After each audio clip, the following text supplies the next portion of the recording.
Hello and welcome to Taiwan Talks. I'm Yin Khvat. Today we speak to Audrey Tang, Taiwan's Minister of Digital Affairs, about the fight against authoritarianism. Taiwan is partnering with fellow e-powerhouse Lithuania.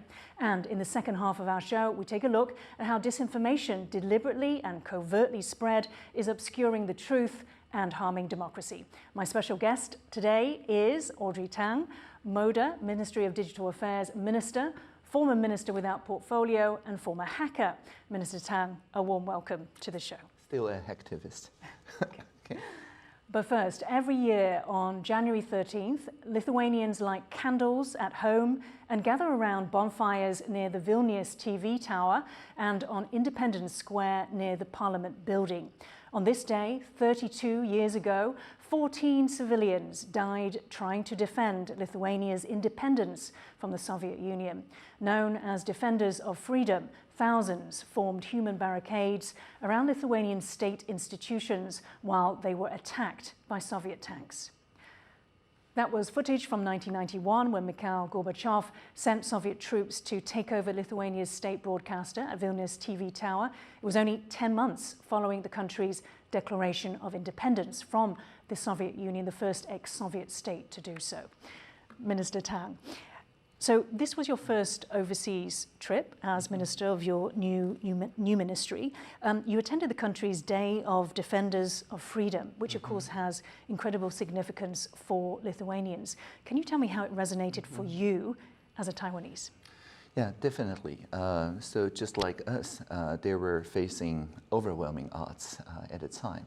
But the ideas of societal resilience, that is to say nonviolent resistance, coupled with communication technology. They were defending the TV tower. There was real-time satellite coverage that took the image, the video we just saw into the living rooms of the world. And so because of that, the world over supported them in their resistance. So I would say that it really resonated with our own experience in setting up communication resilience for Taiwan. That sort of record of history, isn't it, enabled by technology. Now you spoke, whilst you were in Lithuania, at Free Digital Democracy Dialogue event about how democracy itself was, in the past, a radical experiment. Yes. I mean, I think this is fascinating. In this concept, you acknowledge that democracy doesn't just fall from the sky, that you actually have to work hard for it. And freedom is never free. Yeah. And we have to, of course, keep innovating to make sure that democracy resonates with not just our people, but also with democracy network. That is to say, people who believe in democracy and now connected through digital means, so that we're, in a sense, neighbors, even not on a geopolitical sense, but on the cyberspace, we joined by shared values. And yet there is propaganda, of course, from the people who oppose democracy, from authoritarianism, that democracy is failing. Yeah, a couple of years ago, we heard many ideas such as only authoritarianism, top-down social control is able to overcome the pandemic. Of course, nowadays we know it's not a fact, but it's been the kind of rhetoric we've been hearing for quite some time now from Taiwan. So I think our work, along with Lithuania and many others in the democracy network, is to show that democracy can deliver even better than authoritarian models. And I think the experience of the West in terms of turning the corner on the pandemic has showed that. Exactly. In terms of the innovation of the vaccines themselves. So you are the first ever Taiwan digital minister. Yes. Could you tell us a little bit about MODA and also how the National Institute of Cybersecurity also fits into that? Sure. So the MODA's call is to enhance the digital resilience for all. By resilience, we mean, for example, communication resilience that enables us to still communicate over satellite, even when our submarine cables are cut by large earthquakes, natural or unnatural, or the societal resilience, making sure that the journalists get a fair coverage as well as a reasonable pay from on the global multinational social media companies to ensure that they co-prosper instead of just the global multinational companies dominating social media, taking away the journalists. And that dialogue platform is also our purview. And also on the National Institute of Cybersecurity, or NICE, our role is to ensure that all the governmental agencies, critical infrastructure, and so on, upgrade to the latest versions of the cybersecurity strategic system, including the zero trust architecture and also the T-road for data exchange. Can you tell us a little bit about the kind of attacks, maybe the cyber attacks that Taiwan is experiencing, you know, even on a daily basis? Yeah, so before we even formed as a new ministry last August, early August, there was a military drill, if you remember, following the US Speaker Nancy Pelosi's visit. And it's not just a military drill, it's also a cyber drill. We have seen, for example, the Ministry of Foreign Affairs, the President's Office, National Defense Ministry's websites being disrupted, the height of which in a single day, 23 more times than the previous peak of the denial of service. Now, just to keep a website busy, like keep dialing to keep a telephone line busy, doesn't do by itself much. But when coupled with disinformation, with harmful information that says, oh, we've taken over this ministry and that ministry, it has an amplifying effect. So both cyber attacks in terms of denial of service and also information manipulation combine in a hybrid way. And that is what we face on a daily basis. It's basically a multi-pronged approach to destabilize our trust in democratic institutions. And specifically in the Taiwanese government, a loss of confidence and trust, as well as then also maybe disinformation. Exactly, they feed into one another. And you attended the Day of the Defenders of Freedom with Zigimantas Pavilionis. He actually visited Taiwan last year, and I felt that one of the things that he said in his speech in Taipei was very interesting. He said that the biggest provocation to tyrants and to autocrats is weakness. Now, this was in response, of course, to his own country's history, Lithuania, which Russia had continually told, don't provoke us by, you know, arming yourself. Don't provoke us by getting close to the US. Now, China, of course, also has this narrative, continually warns Taiwan not to provoke China. Can you explain some of the narratives that China uses against Taiwan? Well, as I've told BBC Hard Talk, I think strategic clarity is not escalation. We're certainly not the escalating party. And I think the main propaganda, if you will, was basically that only authoritarian models are effective in terms of responding to the societal challenges such as pandemic or the infodemic. So I think the best counter move for us is not escalation, but to simply prove that democracy can deliver, and sometimes better when it comes to large societal challenges. Thank you, Minister. Taiwan wants to help Ukraine rebuild its teaching environment and build back from war. Grono High School in the western city of Lviv received laptops, tablets and power generators. It was a collaboration between Taiwan's government, PC maker Acer and Ukrainian Catholic University. More Ukrainian schools and kindergartens will receive donations in the next phase. The project aims to help the country build resilience through digital learning and make schools centers for national revitalization. There were images there of Ukraine's schools in places like Irpin and Borodyanka. Minister, this Taiwan can help free the future partnership between Taiwan and Ukraine. Tell us more about this project. Certainly. So I talked to the Minister of Economy and Innovation, Armonete, in Lithuania, and she believes that Taiwan can really help to provide, jointly with Lithuania, a digital layer when it comes to digital education. Certainly in Taiwan, starting last year, all our school children have tablets when they learn their really anything, right, in school. This provides not just resilience on connectivity, but also makes what was used to be literacy, that is to consuming standardized material, into competence, that is to say students can co-create with each other, with the tablets or the notebook when they get older, as a co-creation device. Now, because we have plenty of experience building that kind of education systems on a digital layer, we really want to help Ukraine, and I think Lithuania is a great partner in this because they are closer to Ukraine and also understands their actual needs on the ground.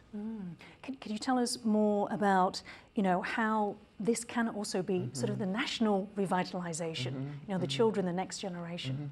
Yeah, certainly. So when the children are competent in terms of co-creation, they naturally get access to a wider global digital economy. That is to say, their work, even when their homeland is still under reconstruction, is not limited to the physical neighborhood, but rather has the potential to extend to a global neighborhood that shares the same democratic values. So whether they're interested in design or coding or really anything that can be delivered over the internet, means that they can still earn a living when they finish education with the global economy.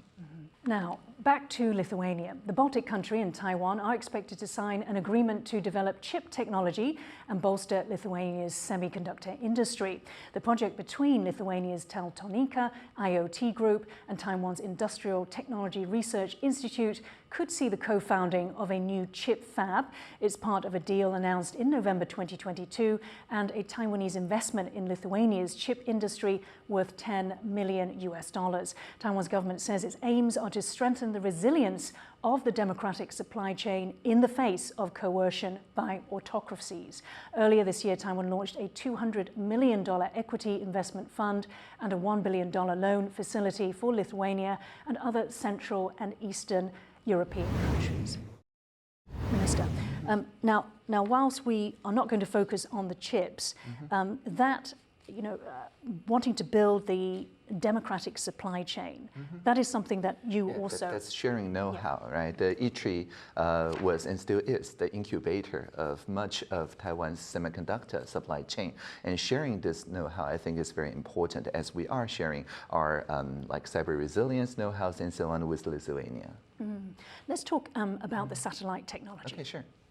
Yes, so for example, Lithuania, as Estonia and many other jurisdictions in that region, is constantly planning what could happen and what would happen if there's a disaster affecting their data storage. And so to that end, they are also working to modernize their data storage systems and communication systems to focus on a secure use of the public cloud for backup purposes and also the non-geostationary satellites in order to maintain connectivity even when the fiber optics and other landlines are cut. Now, these two concerns, the public cloud backup as well as the cyber resilience via satellites, are also Taiwan's priority areas and is within MODA's purview. So I sincerely believe that we do not need to reinvent the wheel, so to speak, and can share our know-hows and our planning together to enhance resilience for all. And this is something that Ukraine obviously has managed to harness to demonstrate yes. To the world through Starlink. Through war. Yes, amazing. There's also been reports that Taiwan's National Institute of Cyber Security, obviously that you manage, will invest in Lithuania's cyber security. Can you tell us about this investment? Sure. So as a chair of NICE, we have recently in our board meeting discussed our ways to invest with countries that have signed the DFI, the Declaration for the Future of the Internet, along with Taiwan. So along with the US, Ukraine, Lithuania, and so on, they're all DFI signing countries. And these countries share the same values when it comes to democratic resilience, and some of them are also in the front line, so to speak, and have to plan their cyber defense for the worst, right? So to these democracies, we say that first, the NICE, when they're doing the research on awareness, on cyber resilience, on counter disinformation, and so on, it's not that we're going to tell them how to use those technology, but we can share some of the research and development with them. And they also have their own research and development capabilities. So once they learn something in terms of cyber resilience, they can also feedback. So this is our goal in joining our investment together in making sure that the latest and the greatest ideas can propagate throughout the DFI network. And because this is all underway at the moment, at what point do you think that this would become a fully functioning network? Yeah, so it's expected that later this year, the startups and the unicorns, fintech and so on, and also cybersecurity related companies from Lithuania would visit us here in Taipei to suss out the details.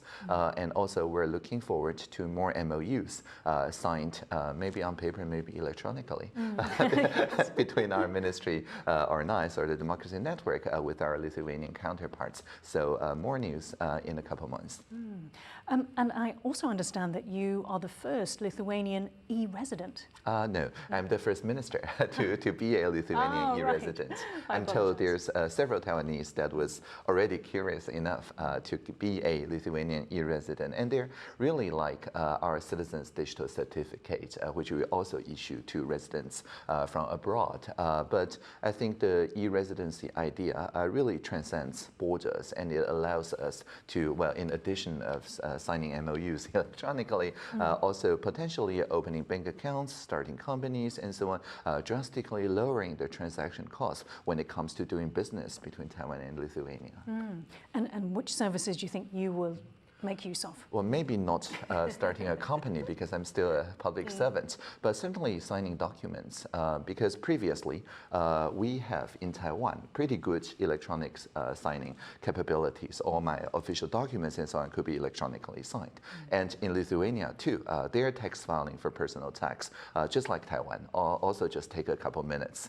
Their official documents are all electronically signed and verified. But to across these two jurisdictions, most of the actual document that's exchanged are still based in paper because we don't yet cross-recognize each other's electronic signatures in many critical commercial transactions. So that's what the MODA staff is currently working to ensure that those two very digitally powerful systems can interoperate with one another. And I'm interested because you chose Lithuania as your very first overseas trip. Now it seems that from what you said, there's many reasons for that. Yes. And because of the sort of e-government, capabilities, the values and everything like that. For you, does that sum it up? Yes, and also I would like to thank our Taiwanese representative office in Lithuania for facilitating this travel. And also in the joint project to help Ukraine, our representative office in Poland also did a lot. And do you consider that the trip was a success? Oh yeah, it's a resounding success, and I look forward to more collaboration with Lithuania, but also with other DFI countries that are on the front line. And Ukraine?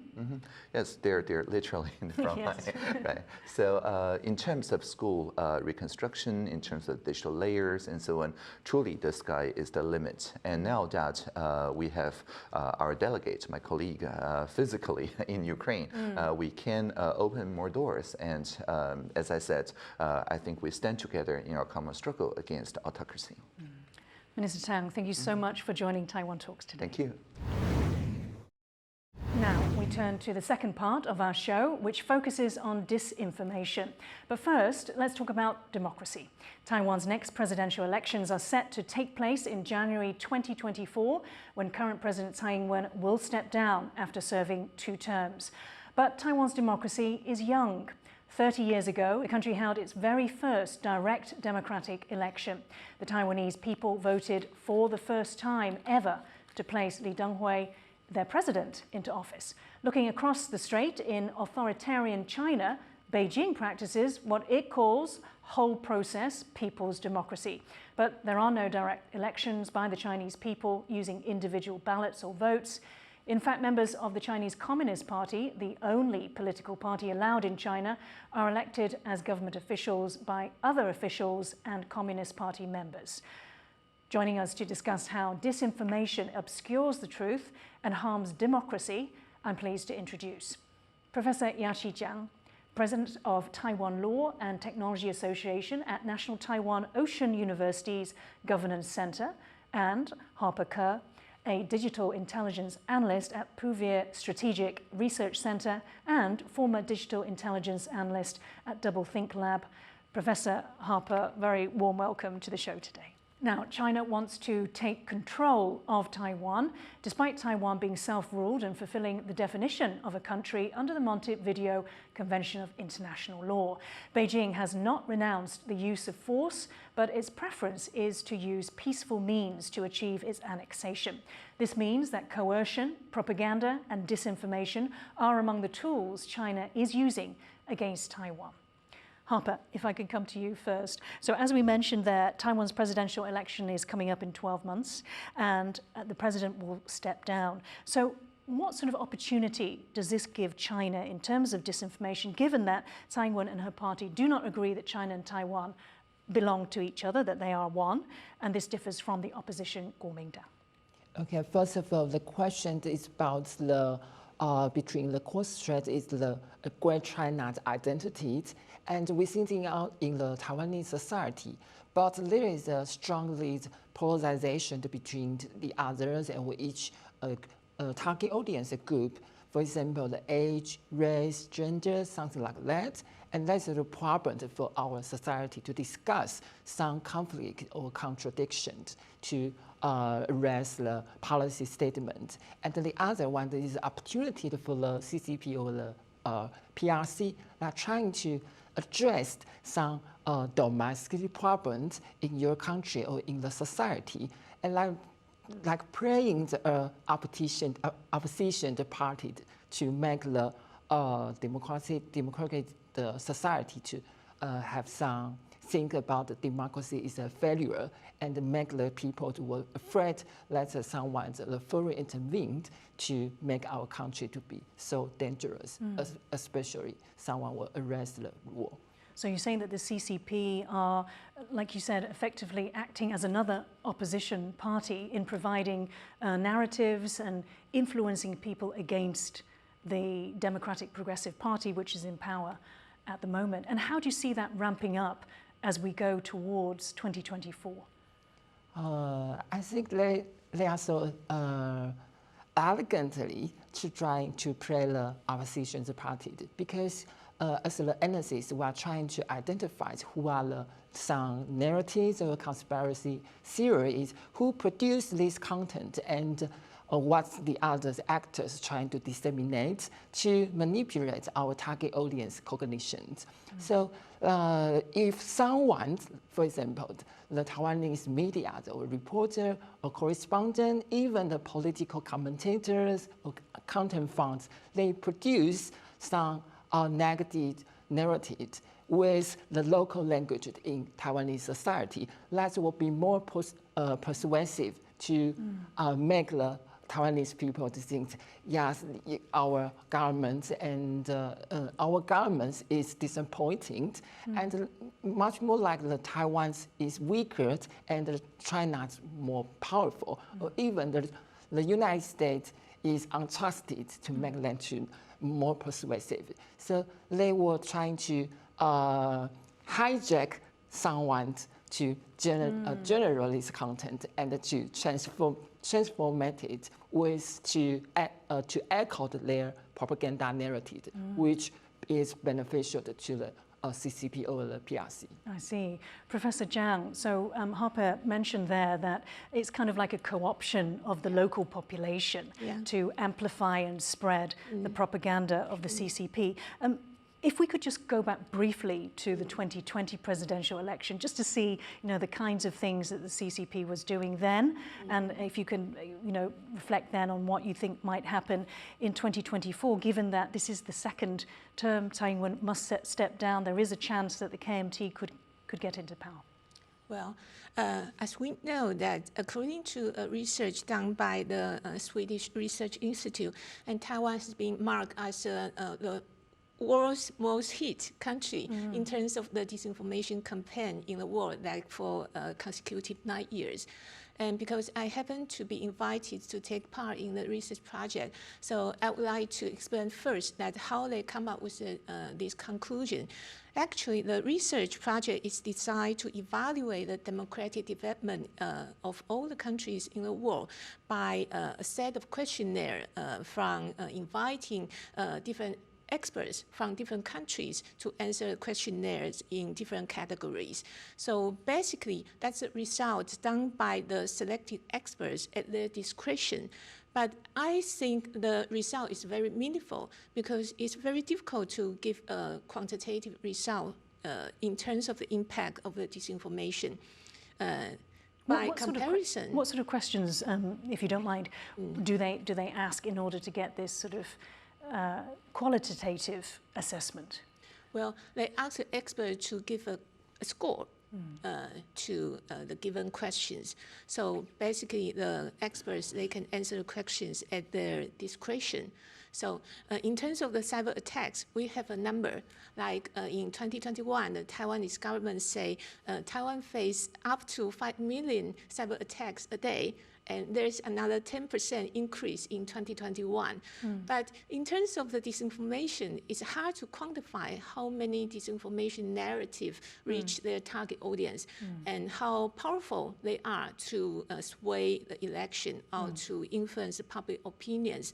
So given it's so difficult to quantify the impact, I think it's very meaningful to have these qualitative results. And also, the result sounds very shocking at its first, but on second thoughts, it all corresponds to our common sense feelings, right?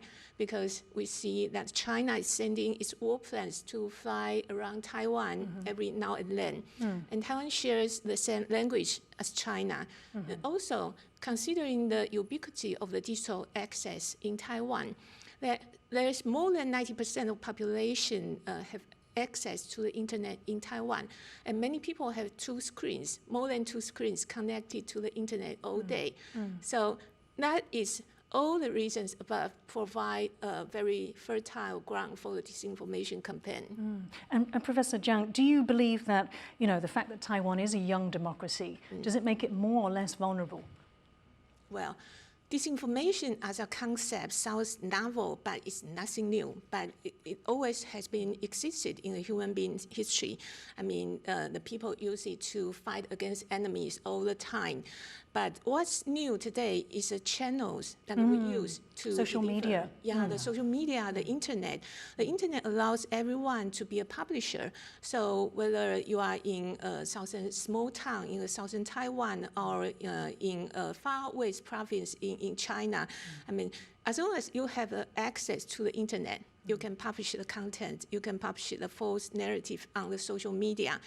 And so the internet that allows the individual to have a global reach with the content they post.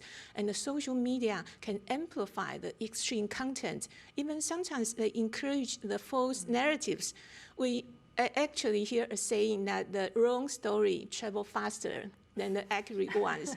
And that's especially true with the social media. Yes. So that's something new challenge we are facing today. Absolutely.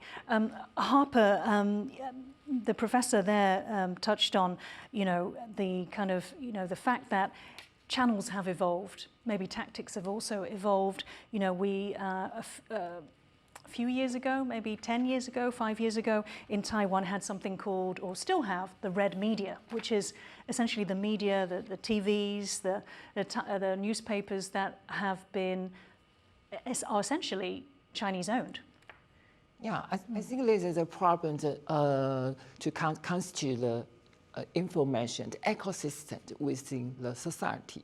For example, the traditional news media outlets, social media, or content funds, or the key opinion leaders on the social media, or even some more private conspiracy group or something to create for the supporting the election, something like that. So there's a interesting interactions and if there's a messaging, and we don't know which one to produce that, and some wanted to hijack, to amplify, and to reach the other target audience in the society. So I think there's not merely the problems of about the social media. I think it's the information, the ecosystem, to how to boost or to disseminate some policy statements or some thinking or thoughts about each of the issues, especially the significant issues. And I would like to adding some about the attacking intensities. For example, I think that Pelosi's visiting to Taiwan and leave. Like I think there is only one week. And as the digital intelligence analyst, we receive the reported significant disinformation cases. One case in 2 days. In other words, there's one analyst have to investigate 4 vital disinformation cases in 1 week.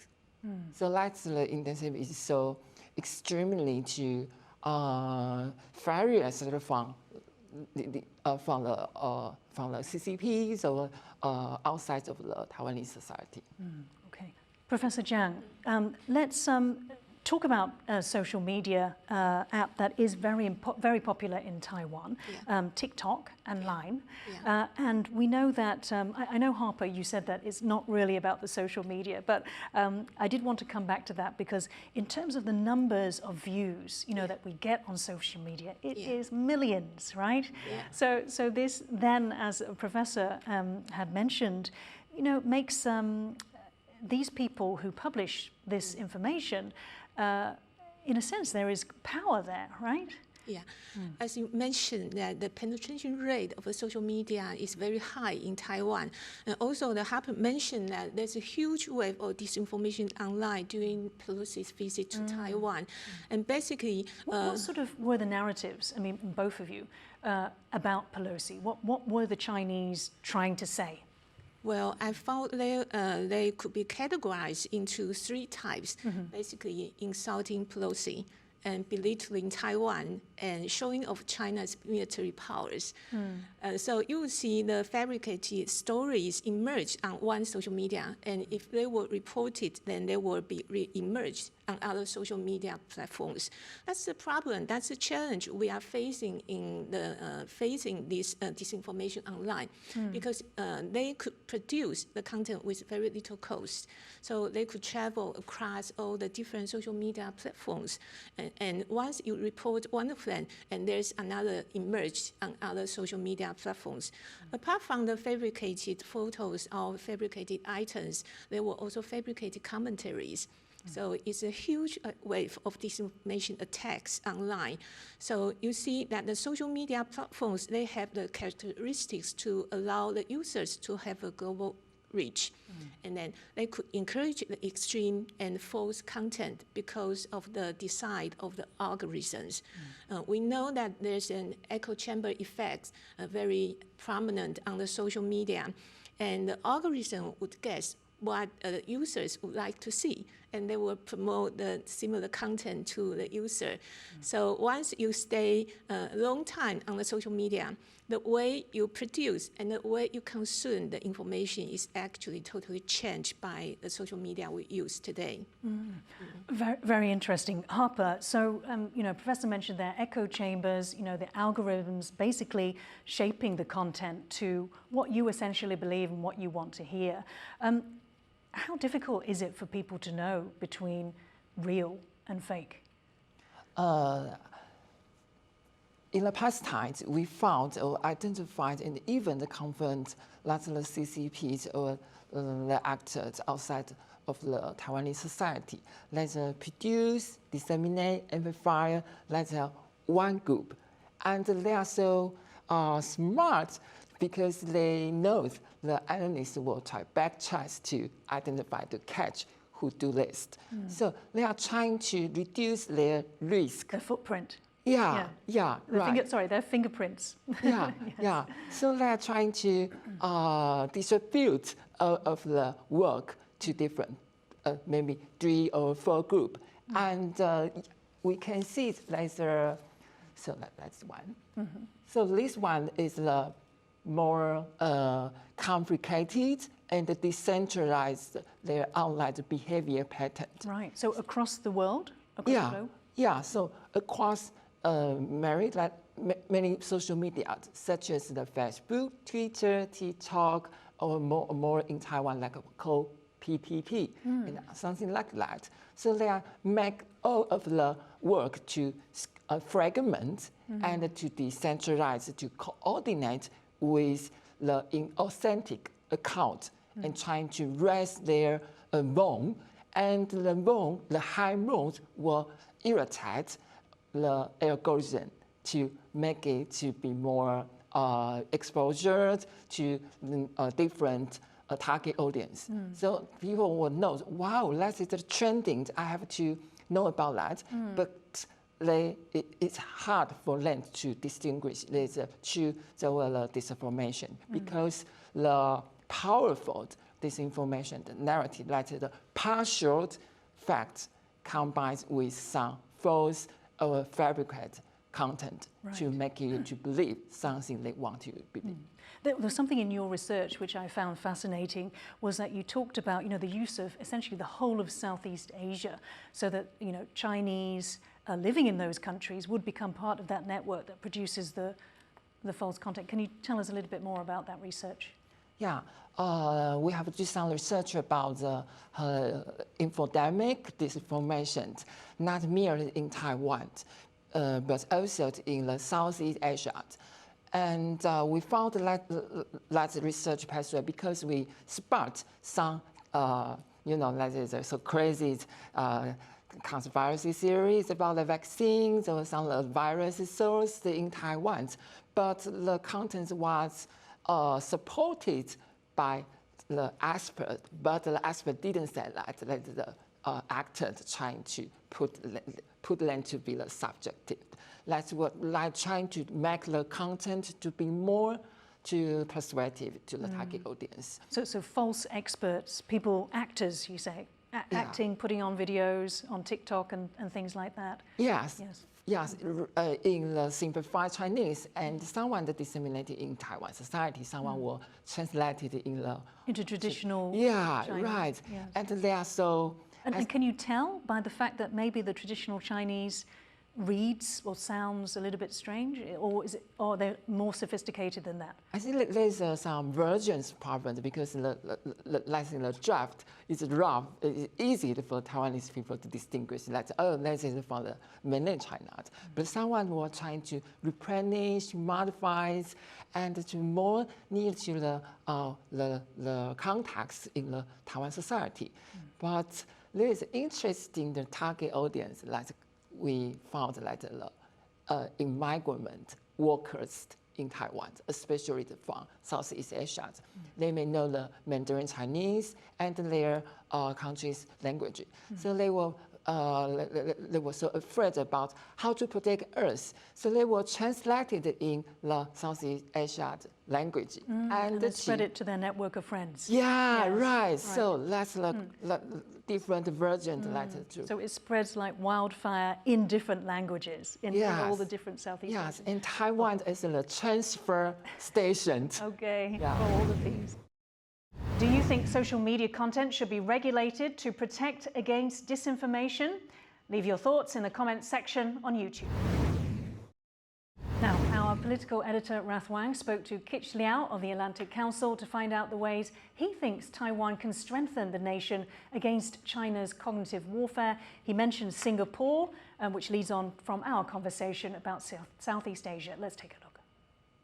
I believe that Singapore just founded their 4th branch of military service called the Digital Intelligence Force. And one of the concepts that they're exploring is called the psychological defense, right? This is an attempt to gird their military personnel against potential information and political warfare, because a full 90% of the entire Singaporean military consists of conscripts, right? So conscripts are basically just everybody, it's your civilian population. Now, how these civilian population perceive, where did they get all the information? Where do they actually watch news? What news do they usually watch? Where did they get the information they think they trusted? This is something the government could actually do a survey, do some research to understand how your people actually consumes media.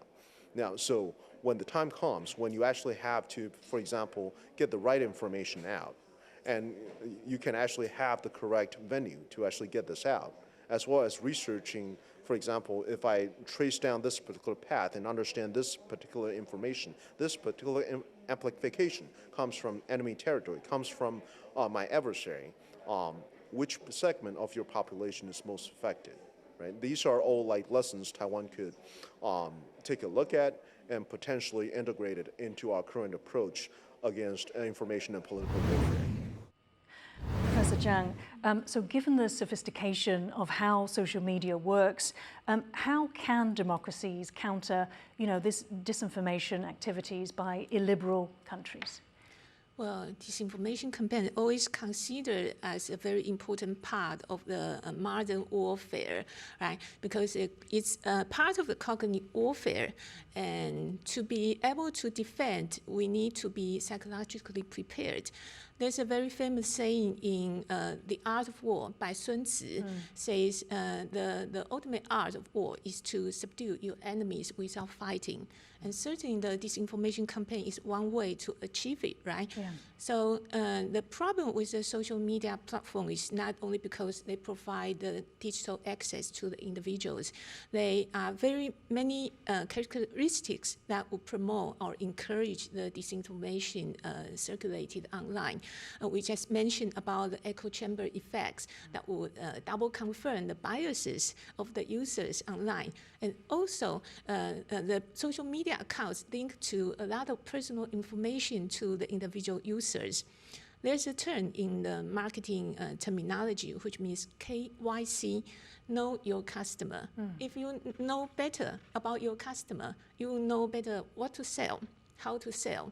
So if the social media is linked to a lot of information to the individual user, then the person who weaponized the social media disinformation campaign, they would know what to sell, the false stories to the target audience. So we can learn from the case of Ukraine this time. Russia invaded Ukraine in 2014 before. They also weaponized the social media disinformation campaign as part of the war tools to invade the Ukraine. But compared to the war in 2022, we will see actually this time the disinformation is operated into its full scale because the digital ubiquity is different this time. In 2014, there was only 4% of Ukrainians, they had access to the internet. That's according to the data of the OECD. Oh, only 4%? 4% who was covered by the 3G mobile networks, or even faster.